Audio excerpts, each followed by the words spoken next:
As there's a drive in a deep left field by Castellanos, it will be. Oh man, it's 8 o'clock. And so that'll make it a.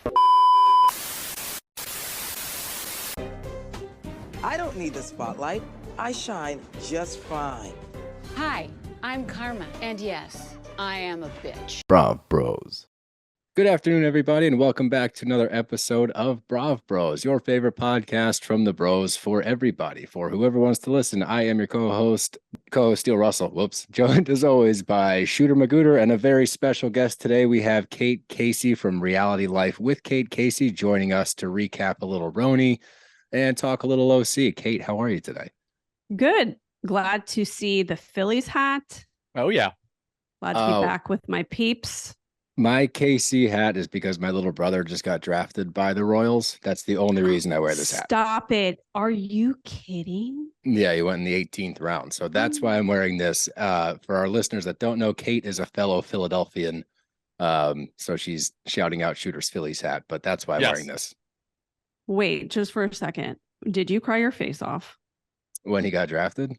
I did not cry. I got choked up. That's so surprising. Called me. I know, I cry all the time too. No, I was talking to him leading up to it because I got drafted by the Orioles and I played for like 5 or 6 years. So I was keeping up with him, like trying to talk him through it. It's like the best, worst few days of your life because all the scouts tell you that you're projected for this round and you're projected for this round, but they don't really know. So the rounds that you're thinking you're going to go in come and go, and then you start panicking, and you're like, oh God, I'm not going to get drafted. So he was like going through that whole thing. So I was trying to walk him through it a little bit, but he ended up going 18th round to the Royals. Okay, speed round of questions. Where did he play high school? IMG Academy in Florida. Oh, okay. My daughter goes to Mater Dei, which is like a big rival. Yeah. Where did he go to college? He did not. He went right out of high school. He went was straight. Committed. He had a scholarship to University of Florida. Oh. But and then what position? Drafted as a shortstop. Played shortstop his whole career, but he got drafted as a catcher, like me. And my dad. Okay. My dad played for the Phillies. And did you? Oh, jeez, this is the greatest day of my life. And then, did you guys watch The Captain? No. Oh, with Jeter's the docuseries on Derek Jeter. Yeah. Yes. Yeah. Sorry. I was thinking Tom Hanks, whatever that, Captain Phillips. Captain Phillips. Oh, yeah, right. It's a good movie. I think Jeter should have retired like a season earlier. I feel Most like guys should. He should. Yeah, but wasn't his last hit in the regular season a home run that won the game? Or no, he walked it off with a single or something, and he hit a homer in his last game. His last hit was a hit. It could easily have been registered as an error, but because it was Jeter's last at bat, they gave him a hit, and they should have. And I think that rings true.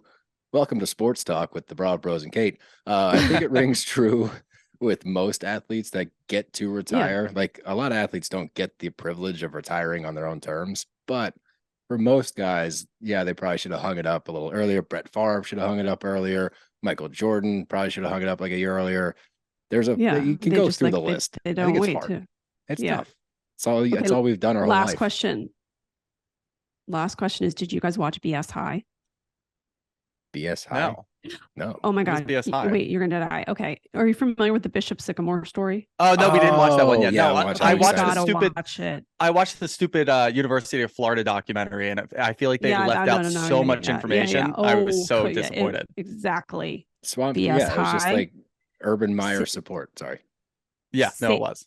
I need you to savor that for this weekend. I need you to just really give some time for yourself and just enjoy every moment of BSI. That one is going to get a ton of awards. I interviewed the co-directors. That story is insane. You're going to love every single second of it. But IMG comes up in it because they basically modeled it after IMG. Yeah, I remember that coming out. I remember that being such a huge story, and nobody knew what was going on. And it looks like this guy is just the biggest con man in the world. The biggest con man. Love that. Unbelievable. That's got to be such great television. But you're laughing, but then you're horrified. Like some of the players had like just gotten out of jail. They had like kids. Right. And I'm like, you know what? I was watching like a clip from the Little League game. It was like a 12-year-old. I'm like, there's no way that kid is 12. Like he looked at least 18. Like it was, I think there's so much conning in sports. Anyway, Oh, I there think you're has to gonna be. love it. Well, it's You're like gonna Danny love it. Almonte pitching for New York back in the day. Oh, When was yeah, that? Like when he was 03, 04 when he 16 was years old. like 16 years old, acting like a 12-year-old. That was great. You know, IMG, Unbelievable. what they do is they go to each state and they steal all of the 5-star recruits from all the major high Yeah. schools, and then they bring them to Florida just for the football season, and they send them back to the Then send point them that the back. state of Georgia has banned IMG from playing against them in any football games, like the entire state. I think of Georgia. Alabama's on the list now Yeah. too. Are they? Well, we Yeah. played Modern Day played IMG 2 years ago, and it was like a big deal, like the big rivalries. And I would like you to know that Modern Day beat them. No, did they? That's not Well, there easy. you go. They're Yeah. the number one team every year. There But you go. we could talk. Wait, this Kate, actually, this is a good, stuff. There it's you a go. good segue actually, because the Phillies had a influencer night last week. Oh, For yeah. all the Ooh. Philadelphia-based influencers, anybody who's big on social media, we were not invited. What? Furious. Shooter's very You scorned. should be. That's insane. During We the were World upset. Series last year, we were getting people from Montana involved in the Phillies. I They were bet you cheering for did. the Phillies. They never watched any sports before. They never watched any baseball before. We single-handedly brought in new fans. We were invited. Pissed off. You should be pissed off. I was driving 2 kids to school this morning, and I was telling them that I watched 2 videos that I want to get myself like excited about something. Yeah. And I was talking about the Villanova basketball game when they won the national championship, and I was explaining to this girl in the back of the car how Philadelphia fans are so insane that they have to grease the light Grease posts the poles. Yep. so people won't climb it. And she was like, "Why?" I went, because we're insane. We are But it's insane. other cities do people. that. Other state, like after the Nuggets won the NBA championship this year, there were people on top of light posts. So I think that other cities are just going to have to follow suit and just do We what started it. Philly does. Yeah, We that's started true. that whole trend. But I have to say, this makes me happy because I've lived in California a long time. And my husband goes, "If you love Philadelphia so much, why don't we live there?" And I said, "I know, but the weather's so much better and I can't make peace with that." But Philadelphia people really are the greatest people in the whole world. They're the most Hey. talkative, the most interested, the most down to earth. Yes, we're direct. We like cut right to the chase, but we're the most fun to hang out with. And we really are interested in other people in a way I just don't think other people in the country are. You got that right. that's a Yeah. great advertisement for Philly. Put it on a billboard. Exactly. Maybe I'll get invited to an influencer event. When Yeah, they we'll make get it- invited. We won't. No, you will. I'll make it happen. There we go. Thank you for the support. We could talk sports the rest of the time, but let's dive into a little bit I of can- Bravo. You could can too. always have me back to talk about the best sports docuseries to ever watch. I like Oh, that's that. good. That's Yeah, we'll do good. a special episode. I Yeah. like that. But I want to talk about real quick before we get into RHONY. This is our first season of Orange County. We've never watched it before. We know some of the characters, What? obviously. Yeah, this is our first go round. I'm So kind of jealous of that. I'm jealous of that in a Really? way. Like I recommend a good book to someone, and then I'm jealous of it. Like you're getting to experience this page by page for the first time. I'm jealous that you're experiencing it because isn't it wild to watch it? Now, you Well- guys, now the lens of this coming from the same place, and now I live there. Can Oh, you imagine me? Can you imagine the two of you living there? no. This is my life Never. every day. Never This is would. every day. I don't think I could honestly live there. Well, as someone that's been involved with the show for a much longer time than we have, how is this season going in your eyes? It's a lot better than the last season. Last season, and I say that, and I like helped my friend get on the show, kind of. When she was on the show, she was a one season wonder. It was so much better than last season. But okay, let me just say this. I've watched it from the beginning. I just moved to Orange County. I was eating lunch at a Greek restaurant, and I took out like a city paper because there was nothing to read. And there was this article about a group of women that were starting a show called The Real Housewives of Orange County. And a woman named Vicki Gumbelson was talked Hey. about in the piece. And the reporter said, she just is the mouthpiece for everybody, but it's not at their request. Like she just talks over them all the time. So I was like, oh, this is interesting. And again, I just moved there. So I started watching the show, and it was like I was watching Animals in the Wild. I just thought, oh my God, where did I move to? So I've watched it since then. And now I'm like living here, and a lot of them, our lives intersect. I watch a lot of unscripted television. I think that they missed the mark on the show, and here's how. The experience that I have seen, and is very true to so many people that live here, is that Living here means that everyone here is going to look exactly the same. So on the East Coast, there's the paranoia about setting, you want to set the trend. Here, it's a paranoia about being part of the trend. So you have to have the same car, you have to have the same house. Everybody, who's your designer? There's no substantial conversations about anything but other than surface. Do you go on, where do you go on trips? It'll be 15 couples that go to Palm Springs together, and they're matching trucker hats that say like Diva Girl or like something the same. No. Same hair, same doctor, same everything. And then also it's near impossible to be an outsider to come here because it's like a culture of cliques. So you all went to the same elementary, and then you went to Newport Harbor High School or CDM, and then you went to USC, and you had to be in the sorority. And then everybody moves back here and they all still hang out together. So if you are from an outsider from Philadelphia, from New York, or even from inland, they do not accept you. They don't care about you. They won't talk to you at a party. So for me, the idea that someone from Coto de Caza and Dana Point would be talking to somebody from Newport would never exist, because people even in the same town won't talk to the other person if your lives don't intersect and you didn't go to all the same schools, or you didn't marry somebody who went to that school. So that part of it, I think they really miss out on the show, which makes it so specific. The shows ultimately should have like the city or the spot they are, like a character in the show, right? Like New York and Orange County. I just feel like they miss telling the real story of Orange County. It's a suburban story. Beverly Hills is a story about really rich people it's an industry town. New York is an industry town. So is Atlanta.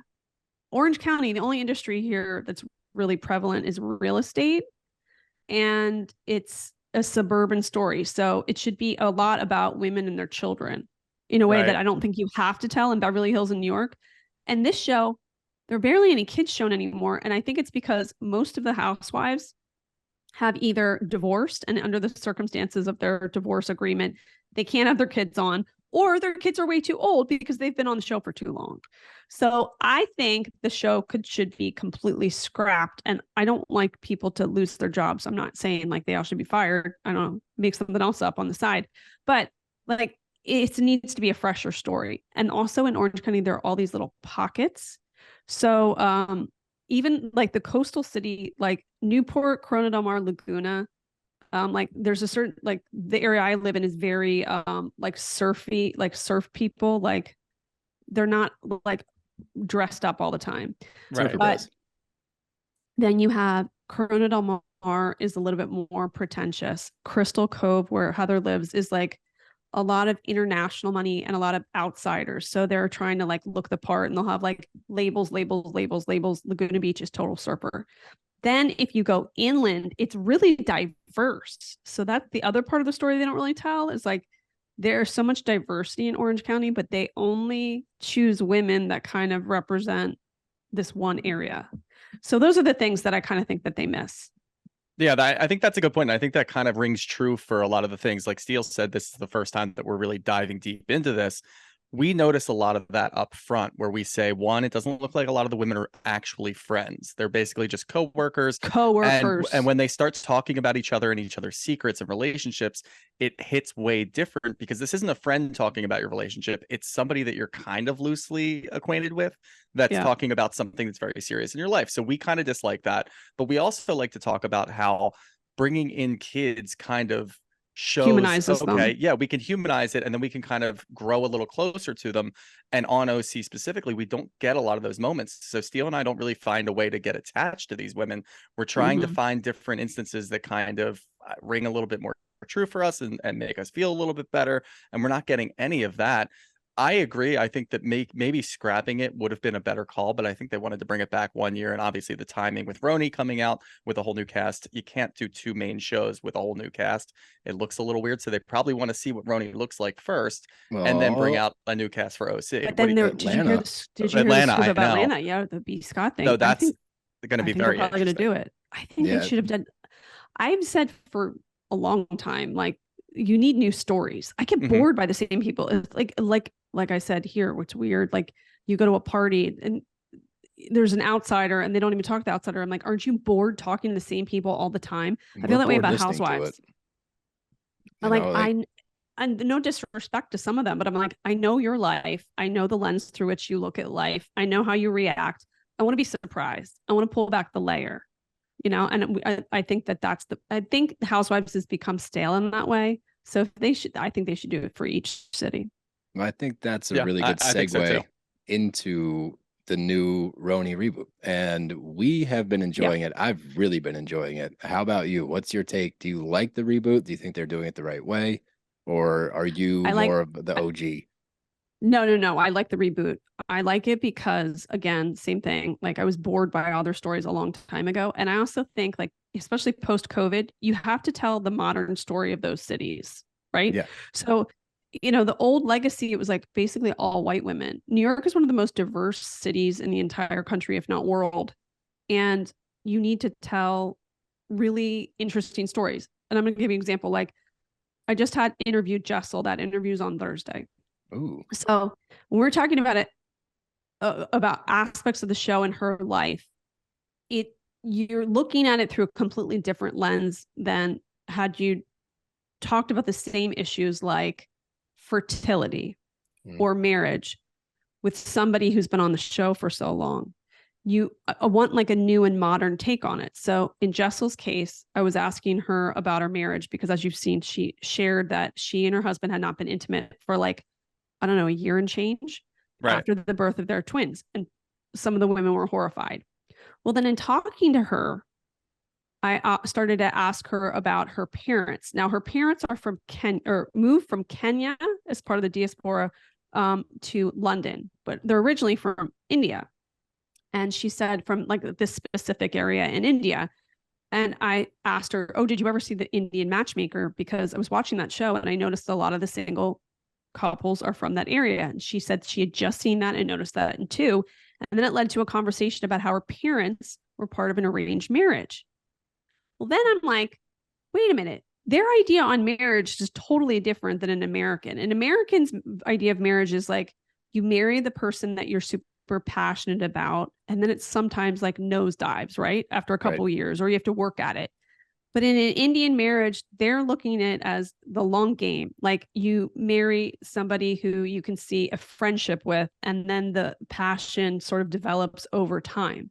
Interesting. So we're watching this show, judging her on an American experience. And that's why it's an interesting show, because you have all of these women. A lot of them are multiracial and multicultural, and you're consistently like learning more about not only them, but their cultures, and rethinking the way you look at something like fertility, intimacy, and marriages, how you parent, friendships, in Jessel's case, immigration. Like Sai thinks that she's this very entitled woman. And then you talk to her, okay, her parents were part of the diaspora. They go to London. They're self-made. The mother sacrificed her dreams to raise her daughter.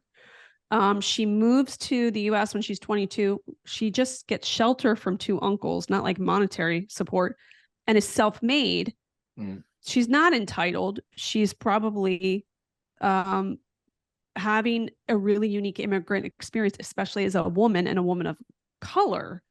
So that's why I like that show, because the norms that we've accepted on Housewives over 15 years are completely flipped now. Yeah. And that's why it's a better, more modern story.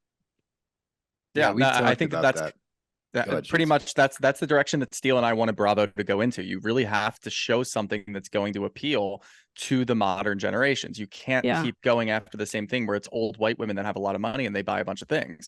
That's not going to appeal to me. It's certainly not me, but it's also not going to do anything for anybody who's in Gen Z. And you want to keep it going. Otherwise, you're going to be a failing franchise. You're going to be a failing network. So keep leaning into these things. And look, the two can be mutually exclusive. You're allowed to really love RHONY legacy. You're allowed to love the women from the past, and you're also allowed to enjoy the show. There's too many people, I guess they're few and far between, but we get a lot of comments about it where they won't even watch the new show because they're just so obsessed with Dorinda or so obsessed with Luann or whatever. Get into the new show and just enjoy it. It can be a completely different experience. I think that maybe some of that can be chalked up for Bravo not promoting it the right way. Maybe they should have, instead of just doing RHONY season 14, they should have done RHONY, I don't know, a new era or something like that. You'll get that when they do the trip, which is a much better use of their time. And I don't think they would have ever come to an agreement in terms of how long they filmed and what they would have been compensated for. But I think a trip is perfect because you just get a piece of it. Yep. I don't think that there's enough going on where you could have filmed for 4 months based on years and years of following them. I mean, you gotta mix it up. It's time. And like, it's the legacy's perfect, the legacy trip, because it's like one last hurrah, like a final farewell. Here's 6 episodes to be you again. And we can see the OGs do their thing one more time, then sail off into the sunset. Maybe they come back sporadically with other girls' trips and things like that. But you think it's going to be 6 episodes? I feel like it's going to be like 12. Probably They're like going 15. to really push it. Yeah. Well, but depending on how insane it is. Yeah. Right. But with that crew, and with all the people that we get in our comments saying, you know, we're not going to watch this new one, like Sonia and Dorinda for life, all this stuff, you stopped watching the original cast. That's why they had to reboot it, is because people stopped watching it. So all these people that are dying on the hill of, I'm not going to watch a new franchise with new women. It's like, well, you gave up on the old one. So maybe give this a new chance, like a fresh start, see how it goes. We've loved it so far. We think it's everything that Bravo should be pushing as far as what a new franchise should look like Shooter said, appealing to the younger generation, allowing us to be able to connect to these women more, because we want them to be emotionally intelligent. We want them to care about feelings and shit like that. That's important to our generation. Like we don't want to just see ice cold people on the TV screen being ice cold to one another. We want some understanding and sympathy. Do we want some drama where they're just being bitchy? For sure. But not 24/7. We need a mix now. And I think that they're doing a good job with this franchise. I think the cast is doing a good job. And as you said, in one of the most diverse cities on the planet, we need to see representation. And I think they finally did a good job of that by giving us a multi-ethnic cast that is giving us a lot of different backgrounds. And I think it's been great thus far. But let's jump into this episode. But also, I do like that. I do still like that it does cover classism too, which I think is such a New York story too. Like Erin's family having all this perceived privilege. Like Erin and Sai seem always at war with one another because Sai did not come from privilege. And although she has it now, this question of, can you really fully let go of your own life experiences and bitterness because of it and develop a friendship with someone who, when you're a friend to them, you're allowing yourself to be confronted with the realities of what you lacked as a child because you can see that they received them. Like, I just think that's so interesting. It is. There's a lot of intriguing concepts that are being presented, a lot of dynamics that I want to see play out. I want to watch how each character handles it. Like you said, it's interesting to see how those two are. They're going to come together, or are they going to be at odds the whole season because there's an underlying resentment. But I just feel like you talking about Jessel, and obviously you've got an interview coming out with her on Thursday. You said, I would have liked to have seen Jessel sort of portray that type of backstory of her own earlier on in the season, because we didn't know enough. And Steele and I talked about it, all these situations that she got herself in. We just thought that she was privileged. We thought she was a princess, but she didn't really convey it to her castmates. And we talked about it earlier with OC. These women don't really know each other that well, but I'm happy to see them interacting and trying to get to know each other on a deeper level. If Jessel had maybe portrayed that a little earlier in the season, she would have had a little bit of fan support. Why's that? I think she was still in the thick of postpartum. Okay. Like the scene where she comes down the steps and Jenna gives her the negligee and she's like, this is so ugly and it looked like a Christmas tree. It's such a female specific lens, but she felt terrible about the way she looked. That's a part of the reason she doesn't want to be intimate with her husband. She's works in the fashion industry. She has the baby later. She goes through all this IVF and she's doing shots and she felt bloated. Then she has the twins. Your body's totally different after a baby, let alone twins. And now she's filming this television show. I think she was so in her head about the way she looked that it manifested in the worst way. To her credit, which I think I can give more credit to the Housewives in New York more than probably other franchises, is that she sees this playback and she's like, I don't even recognize the person. Yeah. That I filmed. But I think it was very much because of the postpartum. Okay. Yeah, we talked about it a little bit. Obviously, we can only speculate so much because we're two men and we want to always be courteous and not speak on something that doesn't affect us. But, you know, watching. But you're empathetic. You can see it. And we work. I actually, I'm a personal trainer as well. And I do a lot of postpartum training. And so I've worked with multiple women fresh off of having a child, and not only the, you know, the physical changes, but the emotional changes, the hormone imbalances, trying to get back to kind of this neutral. It's interesting, I guess. And you're on a TV show, right? And you're on a TV show where everyone is comparing. Like Sai is constantly bringing up the food issue every time, and like every week, and it's fucking annoying. I'm like, are you suggesting is it one of two things? Are you suggesting she has an eating disorder, or are you knocking her for being cheap? Oh, interesting. And both things are horrible. Right. I mean, that's horrible. I didn't even think about it that way. I was just thinking that she was just kind of being annoying. Like we didn't get that deep into it. We're like, we were just tired of hearing it, so we just chalked it up to being really annoying. But thinking about it on a deeper level, yeah, that's a really good point there. That is a good point. But let's start out. I just want to touch real quick on the photo shoot scene with Jenna in the beginning, or Judith, aka Jenna Genitalia, which is a great backstory. But this is the first time we've seen Jenna open up at all in telling this story, and she's doing it to help out her models or prospective models. She wants them to feel comfortable and calm, and she is actually very warming in this scene where she seems to connect with them and settle them down. She shares a little bit about herself, and Sai comments and says, it was nice to see that, but why can't she do that with the group? And do you think that we're going to get more out of Jenna? That's my only issue with Jenna. I love Jenna. I think she's so captivating. I think her backstory is so interesting.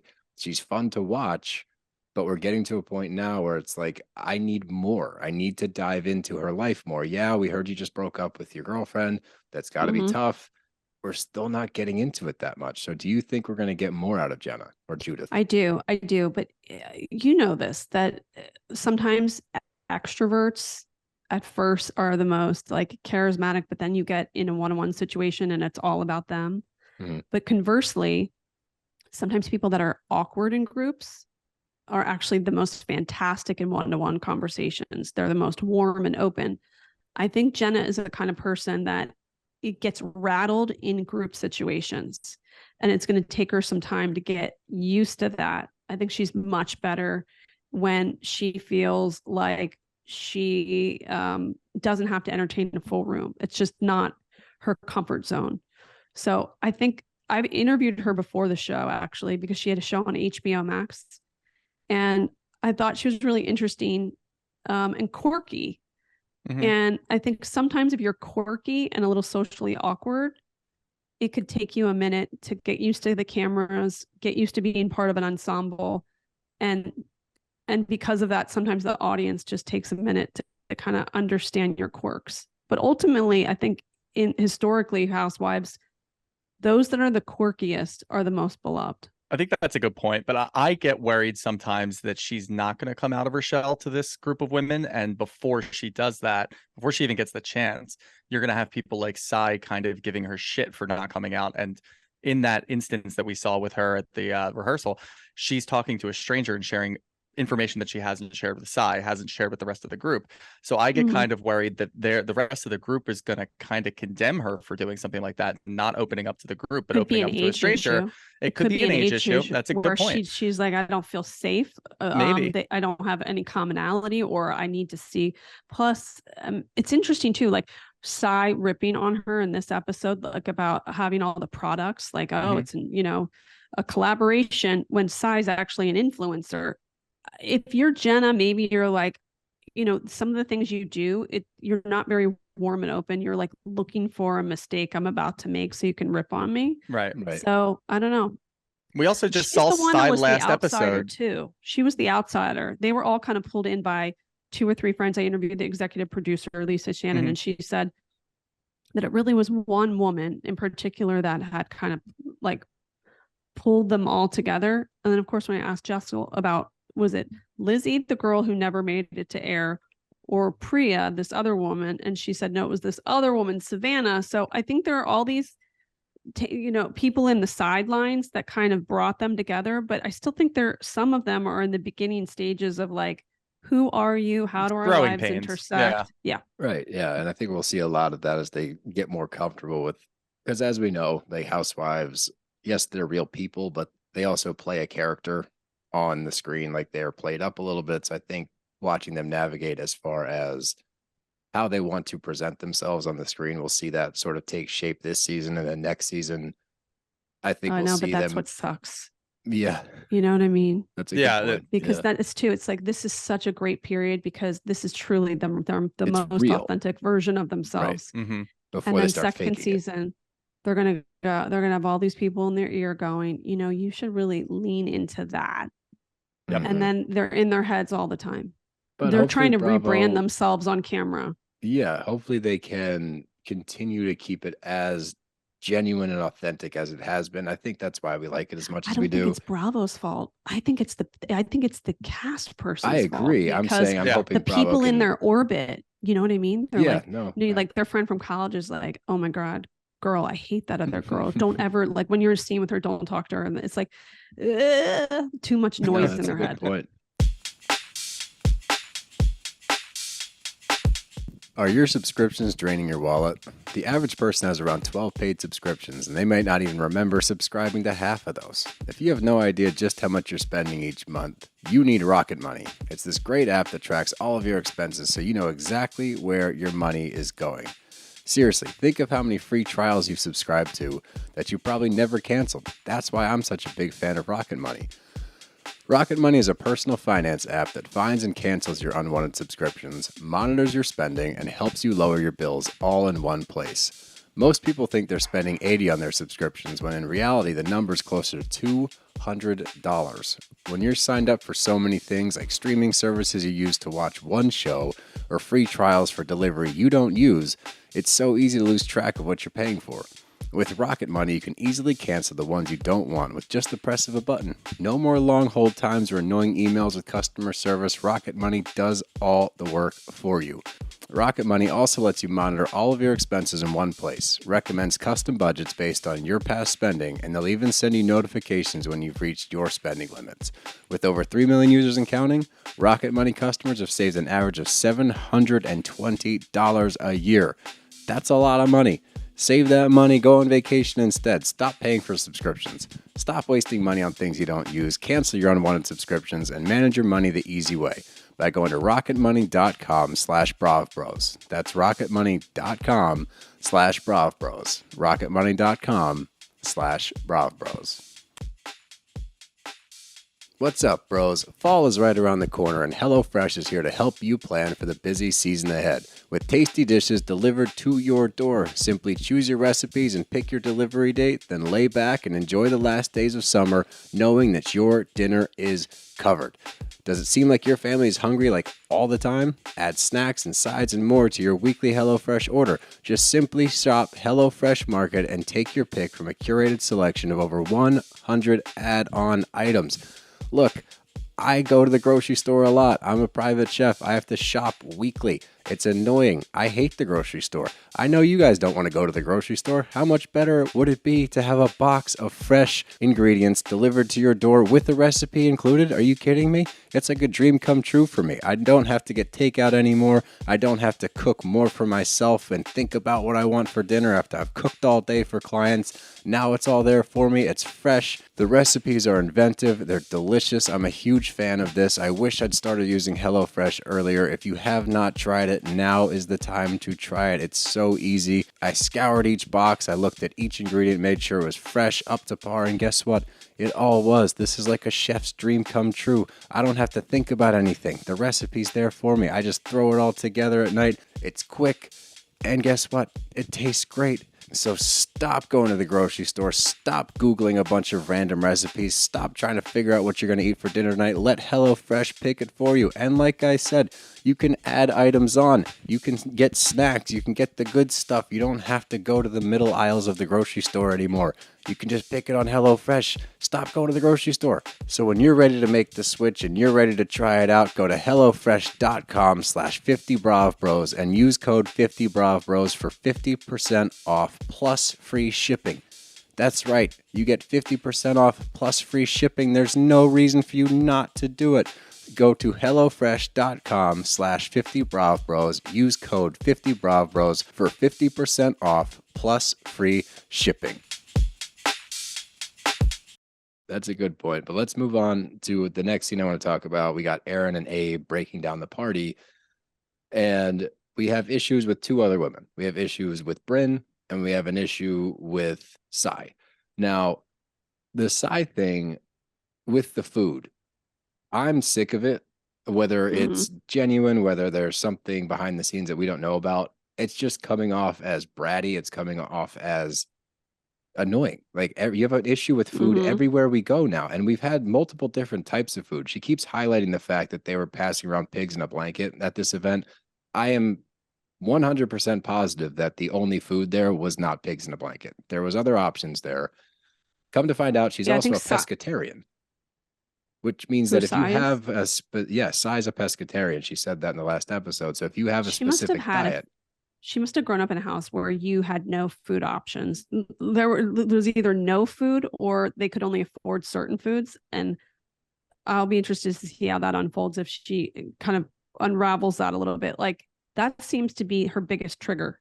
Like food. In other words, was money freedom in a micro way. Like I can buy whatever I want to eat, and as small as that seems, she's resentful of people that like food was never really a big issue for them.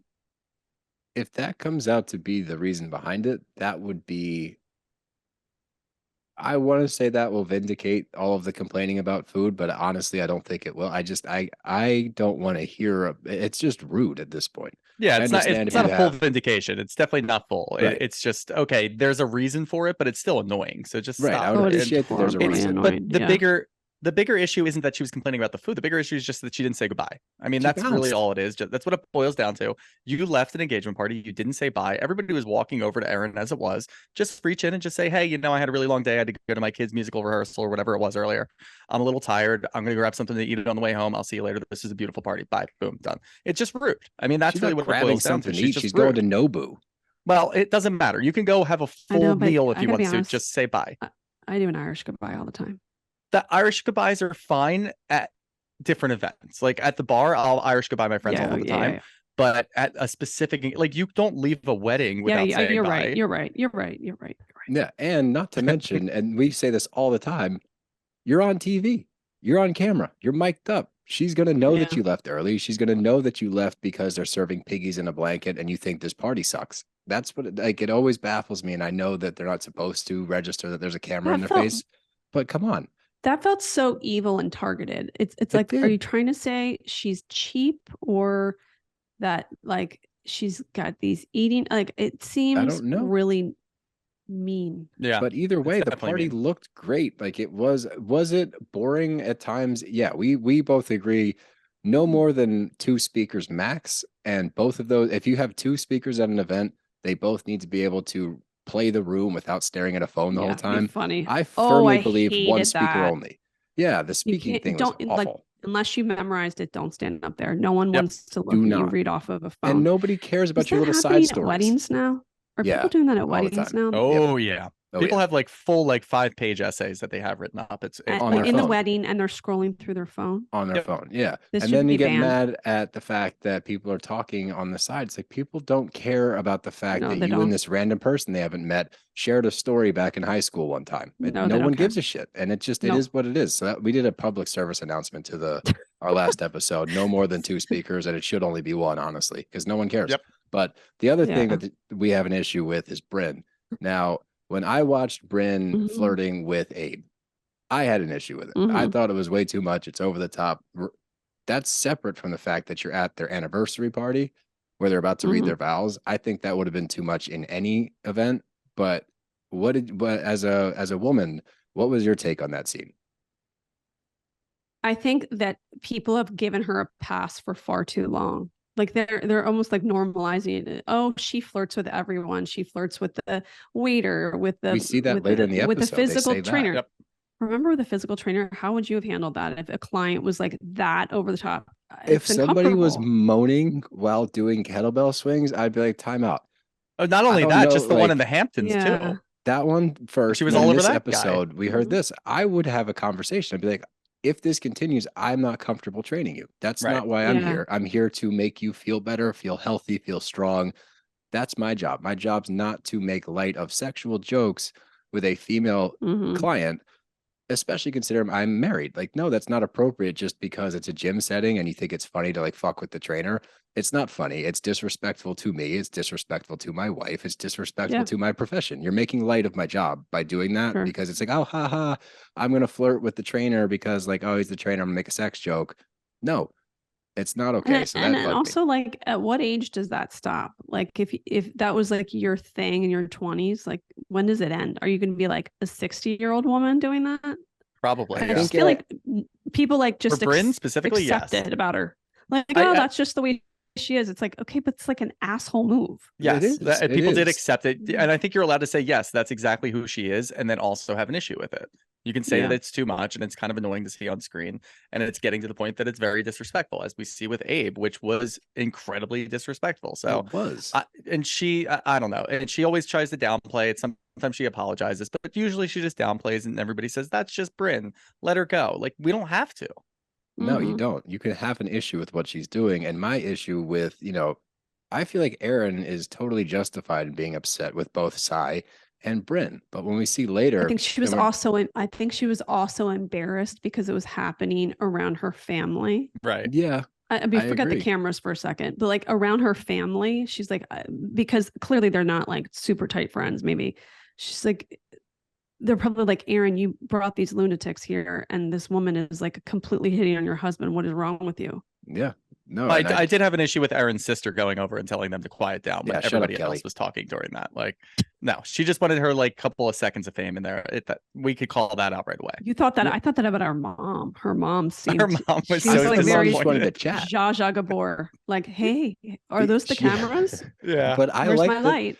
That was better that she was going over there and just being like, yeah, I want to talk to the housewives and I want to be on camera versus Kelly going over there and like being this fake white knight. Hey, everybody in the room's talking there, Kel. Everybody's talking. You went over to this group specifically. And I think it was predetermined. I think she Yeah, was but going to you go know over what? there because she goes over and says, you guys are arguing. No, they're not. They were actually just talking. Yep. Yeah, but that could just be Kelly, because remember the wreath party? She called her sister. She's like, Kelly, I just left. Like, Bryn's such a bitch, Sai's such a bitch. And or no, she doesn't say bitch. She's like, they're awful. And Kelly's like, yeah, she's a bitch. Yeah, But that's that's Kelly. how my sister and I talk. yeah. Like, I would probably go over to a party and go, hey, assholes, like, there's some speeches, be quiet.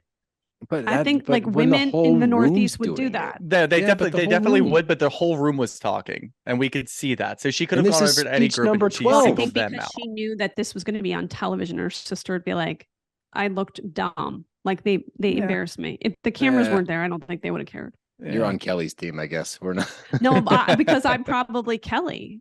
Like if my sister Oh. called me and she complains about her friend, I'm gonna go, yeah, she's a bitch. She That I'm sucks. cool with. That I get. It's more like going up to the group, but let's keep moving. And this will By be the way, interesting to get your I take. have been at housewife parties where I'm not on camera. I'm like in the background while things are happening. You'll never see me on camera. But you're right. There are people that purposely like, walk past the plant and stare, and they're like, Exactly. hey, and they have to cut around them because they try to get in the frame. That's not surprising at all. But I want to talk about, and this will be interesting because you just interviewed her, but with Jessel and Pavitt, and we'll just lump this in with her mom when they went to lunch. We hear Jessel and Pavitt discussing potentially a third child and her journey with IVF. And we've discussed it before. To me, all of her insecurities, all of her outbursts, if you want to call them that, they all seem rooted in the fact that I think she went through a lot more trauma than she even realizes throughout this process of having the kids, and your through hormones. IVF. The hormones are out of hormones. control. And my mom did IVF I have 3 little sisters, 22, 17, and 15. And my mom did IVF for the last 2, and it was a very long taxing and on your difficult process. family. And she couldn't even she's afraid of needles. So when I was a teenager, I had to stick her in the butt cheek with a injection. Yeah. So it's a fatty tissue. Yeah. And I saw, with her, it does wear a lot because, the constant testing to see if you are pregnant, and then the constant reminder that, oh, nope, still not pregnant. And it crushes your soul. And for Jessel, I think that a lot of who she is and how she's acting. Aren't you glad she's telling that story? I really am. I think it's I'm great. thinking about it historically, like how many people have really talked about their fertility journey? Not that many. You certainly haven't had people talk about it. And then on top of that, she's from a culture that doesn't speak about infertility at all. In fact, it's embarrassing. And I like that the husband, who seems wonderful, is expressing concern. And that tells the story of all the family members, the toll it takes on them, as you've just evidenced, what happens to them. Other thing I like about Pavitt is, despite all the chatter about their lack of intimacy, you see in the moment in that scene with her, and he's telling her, you should tell your mother, you have a sense of the actual strength of their marriage, and probably based on their cultural value of marriage and how it's a slow burn at first. And, it doesn't have to be passionate at the beginning. You see how patient he has been, because you know what he has been through as the partner, the intimate partner, the emotional partner. And he knows she so badly wants another child, but he's up against a season where he's not going to see the version that he, married until that child, if they should have one, is at least 2 years old. But he's committed to her and their marriage and their family. And you just are like, what a great guy. He's a great guy. I do not care for how she talks to him at all. I think it's rude as shit. And I don't like the little put downs. I don't like the fact that she acts like he's a helpless child that can't get himself dressed, can't shop, can't do anything for himself. Like, that kind of shit is not like cute married, like, oh, that's how I talk about my husband, but he knows I love him. Like, it kills me. And do you think that there are some women that watch that and they're thinking, you know what, I'm probably like that to my husband too? I really hope so. Maybe. Because I would hope so. Yeah. I think so. I think they are.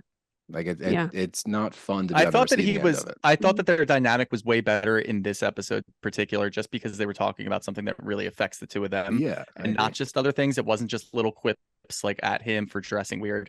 It was something that was pretty serious, and you can actually see their relationship. And those are the things that we kind of hone in on these shows. Talking about something real, getting down to your actual relationships, getting into your marriages. Like, those are the things that we want to see as a viewer. We don't always want to see the drama that has to happen inorganically, if you will. We want to see things like this. So I thought she was a little bit better this episode, but Steele's kind of ingrained it in my mind to look for that way more than I probably would have. So I kind of noticed that a little bit more. Well, for these shows, for me, it's sometimes the small things that mean so much. Like those little small moments where she's snippy with him, you are going, what's the history of this marriage? What has happened to her? Why does she think she can treat him like that? Why does he put up with that? Like, will their kids end up being witness to this? How will that affect how they look at marriage and relationships? I like every little small moment on this show is like, I call all of us cultural anthropologists. Wow, that's a much better way to call us Bravo podcasters. Well, we're all studying. We're just basically studying human behavior. Yeah, really. That's a really good way to put it. I'll I be an hate it when anthropologist. I hate it when people put down reality shows like it's garbage. And by the way, the people that ultimately say that, they're like, I don't watch reality shows, and then they'll tell me like they watched every season of The Bachelor. I'm like, oh, you're so above it. Okay. But really, some of the brightest people I know love reality shows for that reason. It's studying human behavior.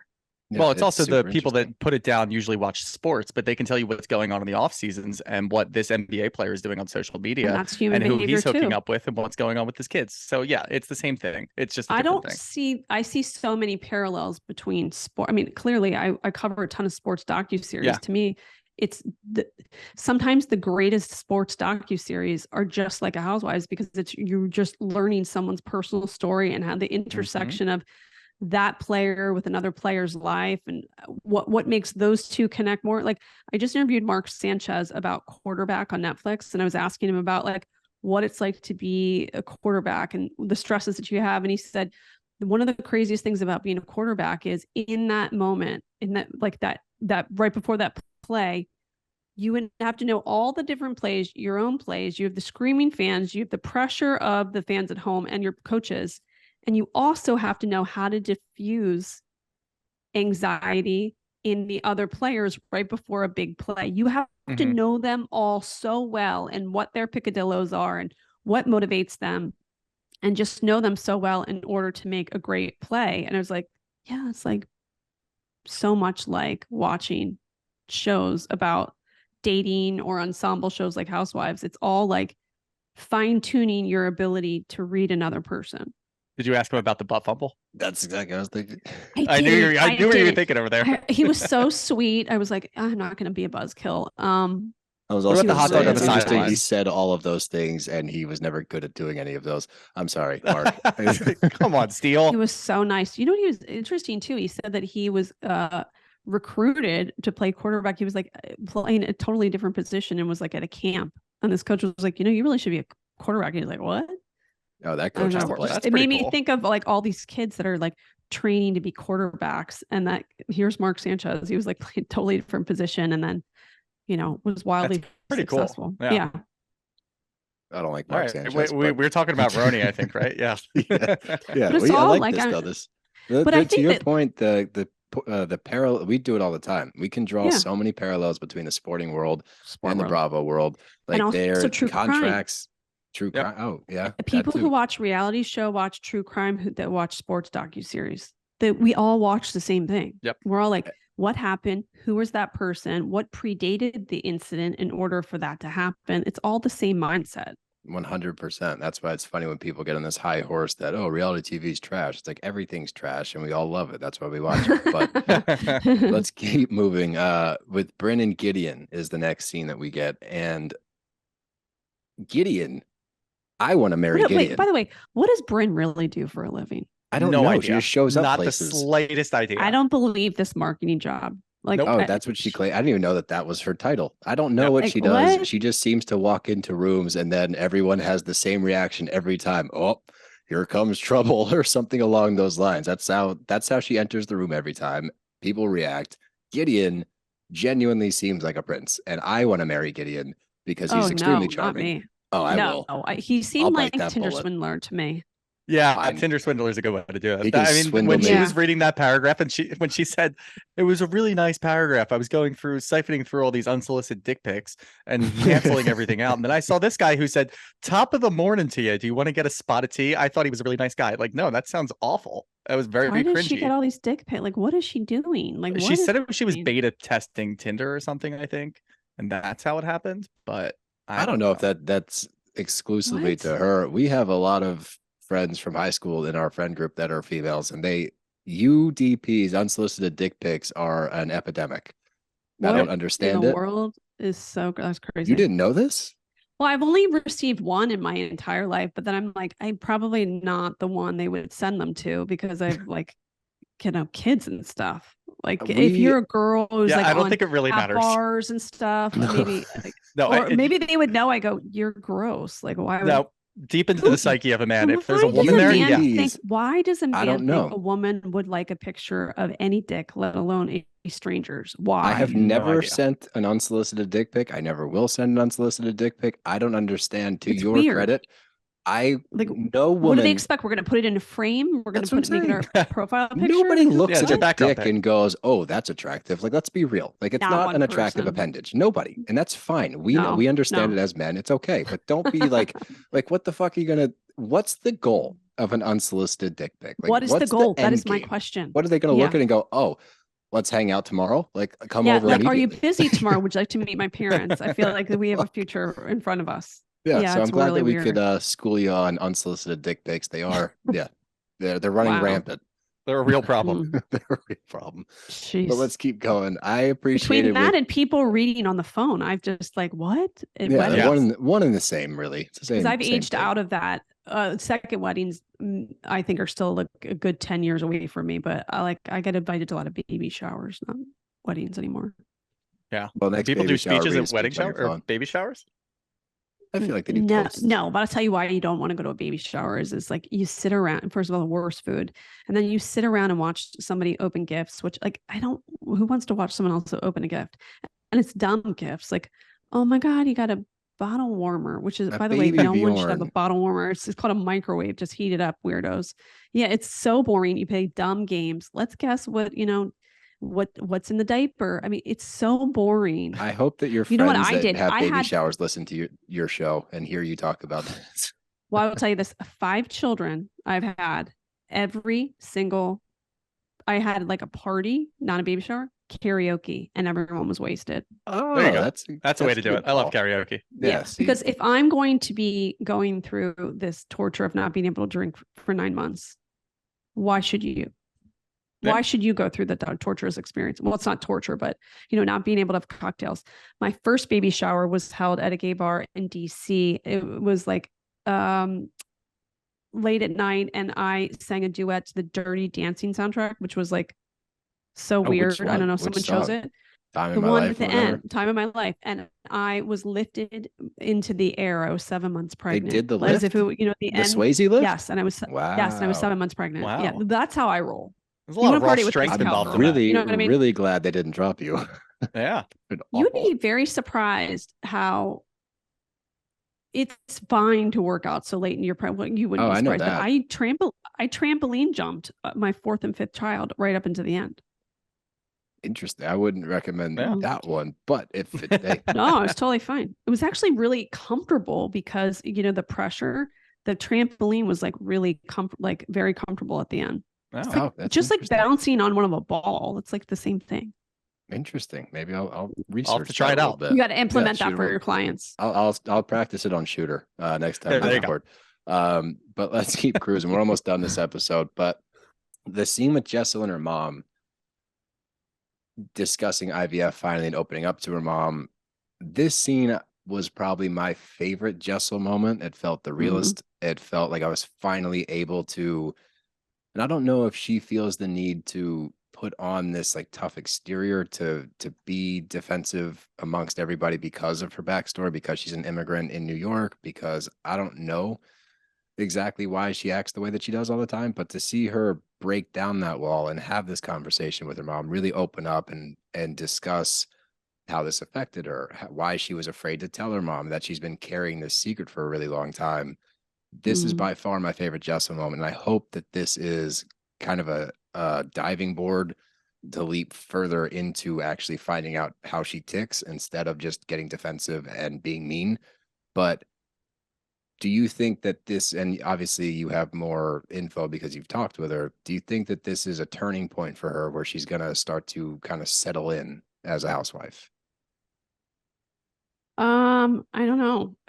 I asked her like what's going on the rest of the season. She says the trip to Anguilla gets a little crazy. I think she's just still, I think it takes like a good 2 years for you to be completely back to your own body, and body meaning not just physically, but like your brain wiring after a baby. And I think she's having some sort of realization that the toll that it took on her. I mean, when after you have a baby, like every child, I'm like, 2 weeks after, like I can go work out, I can do it. And your doctor's like, chill the fuck out. Like, what? And women, we have to like get back in the thick of like working and taking care of people. And you sometimes forget that you need your time. It takes time to go back. So I sort of feel like in a very short period of time with the filming and spending so much more time probably with her mother and her husband, she's having some sort of realization on camera. Like I haven't realized how hard this has been on me. The experience of fertility, having the boys, then getting acclimated to a life. Also, women that wait later to have children, I think they have a harder time calibrating to the life with children. And she had twins, and she's still trying to work. And I think she in these moments, she's realizing like, I have been a horrible version of myself and taking it out on other people because I haven't felt right in my body. That's fair. Yeah, I think that's a really good point. I think that they've done a really good job this season of kind of introducing us to each and every one of them, kind of like a step away. Like we give them enough time by themselves for us to kind of dive into their background and see who they are, what makes them tick. And each episode is sort of independent of that. And we finally got Jessel, unfortunately, because, you know, after the first 6 episodes, Steele and I were looking at it like she's kind of getting on our nerves. She's getting annoying.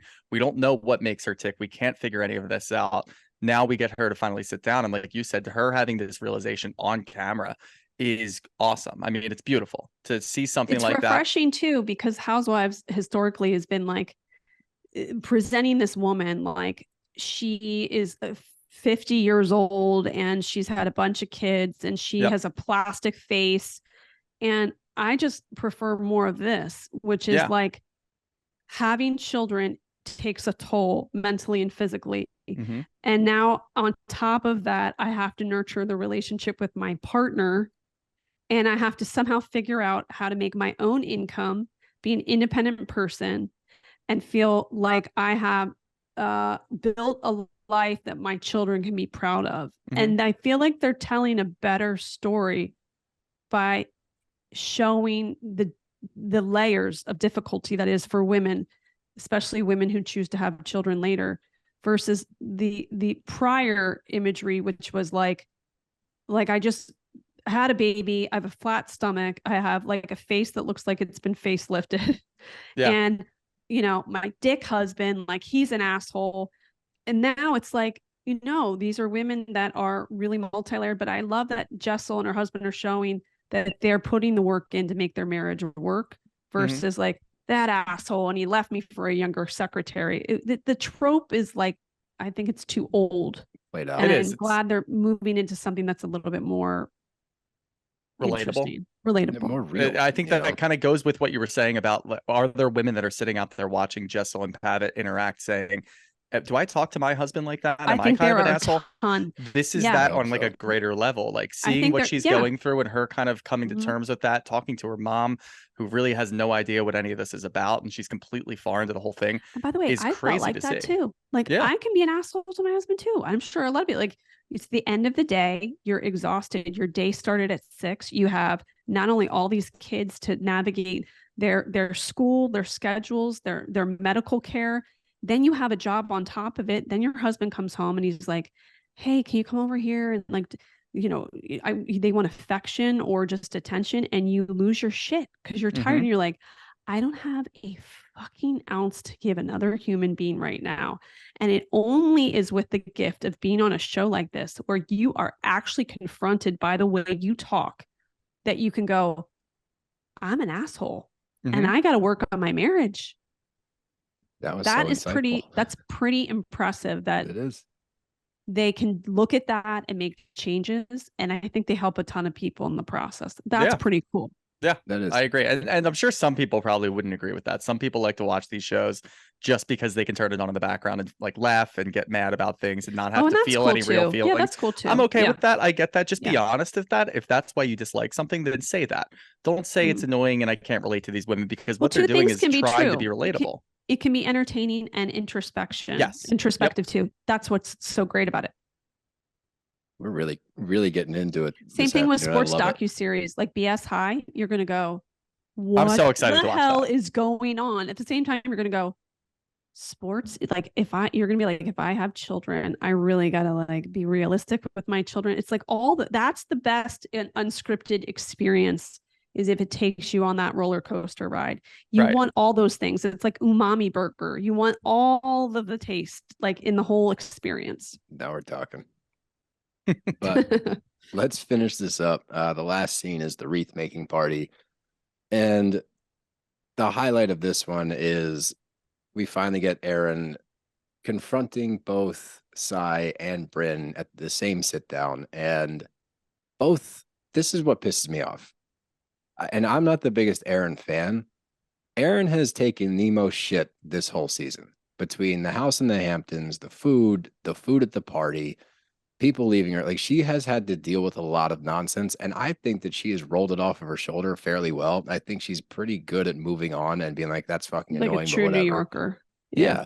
But in this scene, she actually confronts Sai, who was incredibly rude, didn't say goodbye, Irish goodbye on TV from her party. Brynn flirted on camera with her husband at their 10-year anniversary party. Both are genuine gripes to have with the person, and both people write her off. They don't give her the time of day. Sai says, I don't care. I do not care that I left your party early. Your food sucked, after she gets there and complains about the food at the wreath party. Then with Brynn, everyone in the group's like, oh, that's just Brynn, like we talked about earlier. It's like, that doesn't matter. If this pissed her off, which it should have, because it was completely inappropriate, then you need to sit there and hear her out. You can't write it off as, oh, that's just Brynn. No, Sai, you were a dick. You left early. Brynn, you were a dick. You flirted with her husband at their anniversary party. Those are both not cool things. She has a right to be upset, but instead, everyone seems to kind of just write her off as, oh, Erin's being she's overreacting again. Erin's too emotional. Erin, blah, blah, blah. And it drove me nuts. And I don't even like Erin. I think What's your stance? Sai said in the episode when she was talking to her husband, because of the way I grew up, I'm just harsh. And her husband's like, yeah, it's like, sometimes it's not great. Yeah, it's not an excuse. I think though, I think she's right now in a space where she's kind of like leaned into it. Like, that's just me. It's kind of funny. Like I'm just. Do you think that's for the camera, or do you think that's what she's doing? No, I think that's who she really is right now at that moment that we're watching. Right. And I think because of this television experience, she's going to go, there are so many people that hate me because of that. And she's going to have to learn to soften. Yep. It may have taken an experience of being on a television show to watch that, but that's a lot of a defense, like a coping mechanism. Like, it clearly doesn't sound like she was taken care of as certainly emotionally as a child. And you kind of put those walls up. Like, if you can't take it, like I had to take it. I had to be tough. I didn't have somebody coddling me. There is a point when you start to have children, and you're certainly as your children get older, you're confronted with their own needs and their life experiences. And you rethink like, oh shit, I set the precedent for this because they're not being open with me, or their reactions are a little off. And it's because I set the tone. I think she's represents the woman that's kind of in that space where she's kind of lived a certain way because of the conditions of her childhood. And now because of her kids, she's going to go, I need to rethink the way I look at the world and myself. And that's cool. I think that's cool. Do you think that she will do that? Do you I think so, because well, it's one of two things. She'll either watch it with introspection and go, I could see why she's gonna be the kind of person that goes, I can see why that looked really awful and I didn't show any humanity. Or, and this is the big problem that the housewives have, is that it's the circle of people who they encircle themselves with, who tell them, and sometimes, I'm sorry, it's like Instagram accounts that make it even the worse. Like, they want them to lean into the depravity, right? They like you're an icon, you're a legend, and they're acting like horrible human beings. The meme culture has celebrated that. Yep. And if they've got like an assistant and a makeup artist and publicist and like somebody who does brand deals, and they're like, oh no, like this is totally working, you're getting more engagement, like lean into that. That's the problem, is that they oftentimes go the other side where they become a monster because they were rewarded with attention and monetarily. And so it has to take great sense of strength to go, I'm going to be somebody beyond this show. Right. And how I conduct myself on the show is going to set the tone for the rest of my life and my relationships and business opportunities. So if I'm a disgusting human being in scenes, like who doesn't have empathy, that's going to affect any other job I get moving forward. A lot of people get addicted to fame and they like the attention and the instant gratification of someone going, you're a legend. And they end up losing completely like the sense of themselves. I just pictured Sai getting an ad deal with Uber Eats, just saying like, whenever you're hungry and your friends aren't feeding you, Uber Eats is there for you. And then Sai's in the picture. But if she's like offered like a big paycheck, she's got to go. Like she needs people, like she needs that husband of hers who seems wonderful to go. David seems great. Yeah. Is it really worth it to you? I mean, I suspect that he did quite well, and she's in a position like where something. Yeah. She doesn't have to take deals the way that, you know, somebody else may, but right. She needs someone like him to go, is this really worth the money? I think he will. I mean, from what we've seen, the little bit of him that we've seen on screen, it seems like he does have, at least they do have a good relationship, and it seems like they talk pretty openly. So hopefully that happens. And honestly, if reality TV is going to get you to fix the things that aren't good about yourself, that's a win for everybody in our industry, I think. Therapy, baby. Yeah. Yep. Yeah. TV therapy. Well, we're cultural anthropologists and we're armchair psychologists too. We'll have to start making some t-shirts. Yeah, much better ways to say Bravo podcast. I'm going to start saying these things instead. I like that better. I'm a cultural anthropologist. Cultural anthropologist, armchair psychologist. Solid. That's solid. Love it.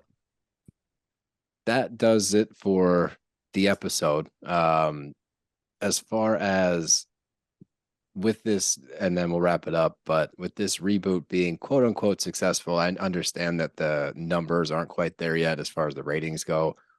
But Bravo as a whole seems to be in on the reboot idea, and they're doing Atlanta, or rumor has it that Atlanta is getting rebooted. The one question I have for you, what would be your next choice of a reboot other than Atlanta? Salt Lake City. I think that Really? needs a reboot. I want to see a Salt Lake City, which is more about the Mormon influencer, because that's such a big part of their culture there. Like, I would love that shit. I like that. Like, and that's a very Gen Z story. Ooh, I would like to see that. Like very young couples with their kids and how they make mega businesses out of social media. Like that to me would be really interesting to watch. But I wonder if the Mormon church would allow that to happen. Like we're getting the story of getting away from it. But I think you'd be actually surprised, because it is in a sense like, and if you've watched the documentary on the Duggar family, they speak to this, is that it's almost like a new platform for proselytizing, not just for any church really, is that the imagery is meaningful in social media, especially for younger people. Like they look like they're such in a great marriage. They have these adorable kids. They have perfect outfits. Look at the property you can buy in Utah. How many people in major cities are like sitting, scrolling through Instagram? They're like, if we moved to Utah, we could get a house 4 times the size as this. And everybody seems happy. And my interest is like, what happens behind those stories? Like, what's the reality? I think it's so interesting. Yeah. So that would be that to me, there is one woman in particular who I've always suggested for Real Housewives of Salt Lake City. She's so fascinating. They have 5 kids. And I remember I had her review Real Housewives of Salt Lake City, and her husband came on afterward, and I was like, you look like a serial killer. And he was like, I know, I get that all the time. And because he laughed about it, I was like, you guys would be so great for the show, because they let things roll off their back. Well, he's just kind of like a lurker, you know, like the kids and the mom were the center, but he was kind of like in the background, and there are all these Reddit threads about him, and like people in Utah are obsessed with them. He's not a serial killer? I mean, he could be, but even better, because I like true crime stuff. But I thought like they have a good sense of humor. And I remember she said, well, we don't drink, but like we'll go out, like we'll hang out with everybody. And it was like, you're perfect. You're perfect. But yeah, the Mormon story, I think the influencer thing would be really interesting. Yeah, it definitely would be. Yep. But how about anything coming up? We got Jessel's interview with you coming out on Thursday. What else you got? Well, every Monday I put out an episode on what to watch. So I tell you what to watch in unscripted television. So when you go to katecasey.substack.com, every Monday you get an email and I tell you at least like 8 or 9 things and in different categories: true crime, sports, ensemble shows, dating. I find things from every different kind of network. So you can just use it as a guide. And you can also go to the archival list if you missed something this summer or whatever. And then Tuesday through Friday, I interview the filmmakers or the talent behind reality shows, docuseries, and documentaries. And then on Saturdays, I do more of a personal episode where I tell a part of my story or interview somebody that I have found to be inspiring or interesting. So 6 episodes a week. And I can recommend BS High if you love sports. I think that's excellent. There's an ABC docuseries coming out next week called Never Let Him Go, about a brother who's a younger brother was murdered in Australia, and it took him 30 years to track down who the killer was. So that's really good if you like true crime. Next week, Selling the OC is back for season 2 on Netflix, which is like a real estate show, which is insane. It's like on steroids. It's the sister show to Selling Sunset. And also this week, Love is Blind After the Altar, where they bring the cast back who got married a year later, and you get to find out like what's really happening in their marriages. And then I covered Real Housewives of Orange County this week and Sister Wives, and I think I'm doing a true crime on Friday. All right. So lots to look forward to. Oh, and join the Facebook group. Join the Facebook group, Reality Life with Kate Casey too. There you go. You hear that? Go join Kate Casey's Facebook group. For us, as usual, just Bravo_Bros on all the socials. YouTube, I always forget the YouTube one. Subscribe at BravBros Podcast. But other than that, stay tuned with the bros. We got a lot of things in the works that we can't talk about yet. I know we've been saying that for a few weeks, but just trust us. It's coming soon. Thing, yeah, we love doing that. No, but I think I know what it is. It's good. It's good. Right? Yeah, I know it, you right? know. Always you know on the one of horizon. things. I know it. Yes, you know one of the things. There's a couple, okay, good. but yes, you know, and it is good. So stay tuned. But Kate, thank you so much for joining us today. Thank you. So pleasure. Fun. Always nice to have a fellow Philadelphian in the mix. You're just damn right. You get it. You know. You're damn right. Let's go get a hoagie. Yeah, let's go get a hoagie. Hell yeah. All right, Scoots, you got anything? Nope, I'm good. Thanks, Kate. All right, BravBros, we're out of here.